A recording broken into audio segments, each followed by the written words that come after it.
beza. Ini lebih ringan, ini lebih berat. Okey, ni ringan, ini berat. So ini cotton.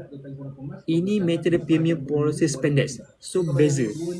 So kalau cotton berat. Samalah kalau siapa yang beli baju kan. Baju yang cotton berat. Kalau beli siapa yang beli baju yang jenis jersey, dia ringan. Dia lebih kurang itulah.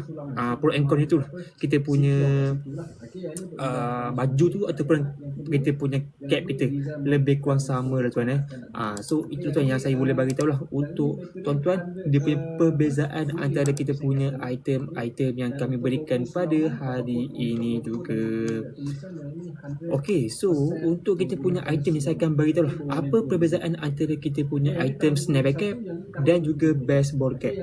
So pertama sekali, untuk item snapback cap, brim dia adalah flat. Brim dia adalah flat. Okey, nampak brim dia adalah flat untuk item snapback cap.